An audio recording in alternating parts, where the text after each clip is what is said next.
Mhm. Mhm. Hello, today we will be presenting a comparison of the VBMAPP and the ABLLS assessment. Presenting today is myself, India, Christopher, Wendy, Carolina, and Christian. So our client that we are assessing, comparing these assessments for is John. He's a 3-year-old boy. He's the youngest of 4 other siblings. He's also the only child with a language and developmental disorder diagnosis. He was evaluated by his developmental pediatrician at a local children's hospital at the age of 2 years and 11 months. He received diagnoses of mixed receptive expressive language disorder, autism spectrum disorder, and global developmental delay. At 3 years old, John cannot use any words to express his wants and needs. He usually echoes sounds such as I, oh, ah. When John needs something, he usually grabs his caregiver's hands. He leads them to what he wants or what he needs. He is often not interested in playing with other children his age. His siblings try to always include him in play, and he tends to play alone or move away from them. When playing with toys, John usually engages in non-functional repetitive actions with his toys. He also gets easily upset if you interrupt his play or move his items. John also makes repetitive movements such as rocking back and forth, flapping his hand, and spinning around in circles. He tends to avoid bright lights, loud noises. He throws tantrums when told no or denied access to preferred items. He also enjoys when caregivers repetitively rub his head and does not allow them to stop. Okay, so the VBMAPP assessment is the first assessment we're going to review, and it's described as a criterion referenced assessment, curriculum guide, and progress monitoring tool that's designed for parents and professionals to gain more information on their child's language and social skills. And it's designed for ages 0 to 4 years old.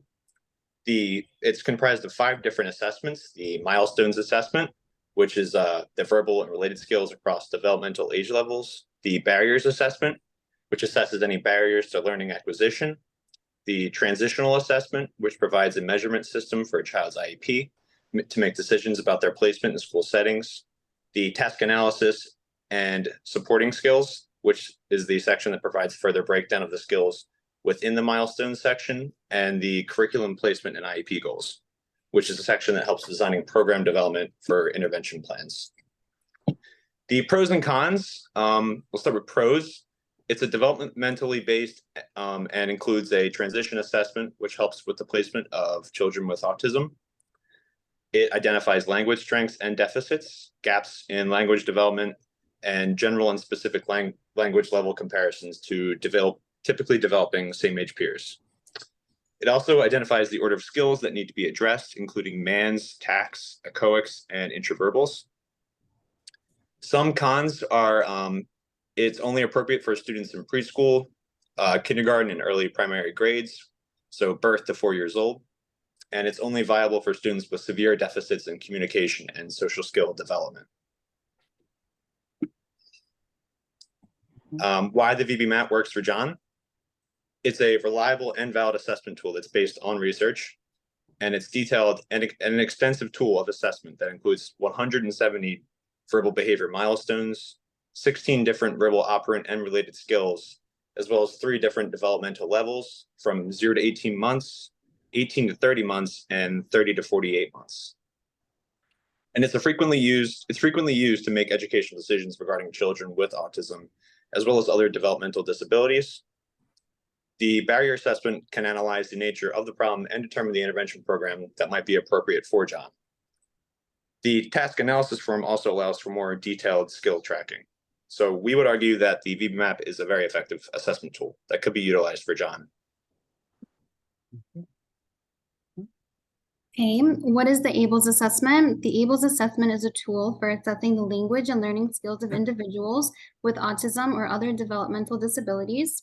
The ABLLS can be used on any individual. However, it is mainly used to assess children from the age of 2 to 12 years old. And the ABLLS mainly assesses cooperation reinforcement, visual performance, receptive language, motor imitation, vocal imitation, requests, labeling, intraverbals, and spontaneous vocalization. Here are some pros and cons of ABLLS. Let's start with the pros. We have it's user-friendly. It can be administered by anyone with basic understanding of ABA.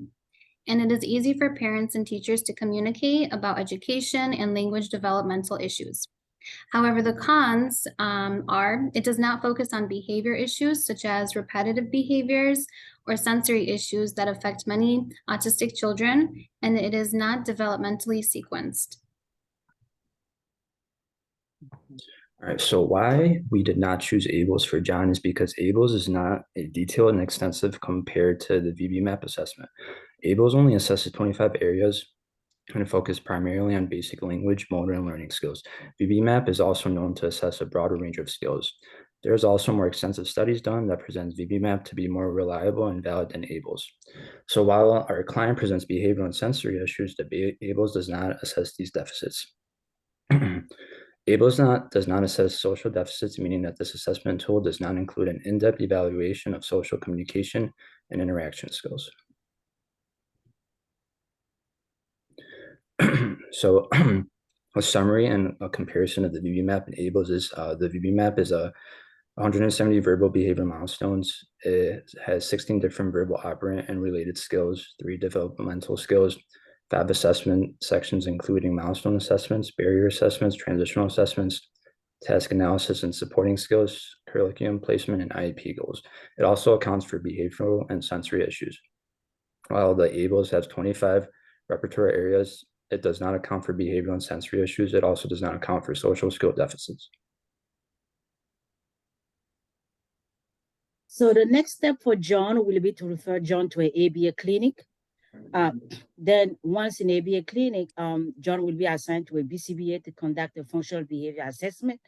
Depending on the state and the agency, the functional behavior assessment can take between 60 to 90 days to complete. And while completing the functional behavior assessment, the BCBA also has to complete the VBMAPP assessment. Once the FBA with the VBMAPP assessment are completed, the BCBA is to develop a treatment plan with 2 main sections, a problem behavior reduction section and a skill acquisition goal section.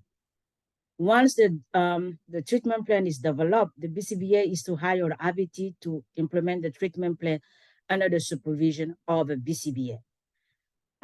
Here are our references, and thank you very much.